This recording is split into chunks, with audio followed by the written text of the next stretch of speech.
మమ్మల్ని డిస్టర్బ్ చేయకే. కథా కమాంశం మాట్లాడుకుంటున్నాం. అటు పడుకుంటున్నాడు. సాయంత్రం ఏంటి అమ్మా అని అడుగుతున్నాడు అనమాట. నేను అడిగి చెప్తున్నాను అనమాట. విన్నానా? ఇప్పుడు మనం బోతి నీసాం కదా, బోతి నీసినప్పుడు 1 గంట పడుకుంటాం. ఆ తర్వాత ఏంటమ్మా 6 అవుతుంది కదా. 6 అయినప్పుడు ఏం తీసుకోవాలి? మనం ఆయుధం తీసుకోవాలి కదమ్మా. ఈ రెక్కలో నొప్పి పెట్టేస్తున్నాయి నాకు. అప్పుడు ఆడించకపోతే ఏం చేస్తావు? ఇప్పుడు నిద్రలు వచ్చేస్తున్నాయి, ముంచుకొచ్చేస్తున్నాయి నిద్రలు. కళ్ళు చూడు ఎలా మూసుకుంటున్నాయి. ఇంక మాటలేనో అమ్మే కనిపిస్తున్నాయా? కళ్ళు మూసిపోతాయి. ఇంక నా మాట ఏంటో.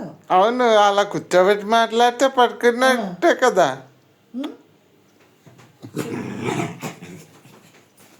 నువ్వే కదుపు ఆడిని పడుకున్నావాడిని ఎలాగ ఏంటో దాన్ని ఏమంటారు? ఆ మాట ఏమంటారా? ఏముందమ్మా? ఎవరు ఏం చేశారు నిన్ను? అలాగా అమ్మ ఒళ్ళో పడుకున్నాడు. నేను పడుకుంటే ఊరుకుంటాడా? అవును, అదే చెప్పబోతున్నాను. నువ్వు పడుకుంటే ఈడికి ఇది ఉండదు, ఈడు పడుకుంటే నీకు అది ఉండదు. చూడు సేమ్ కదా.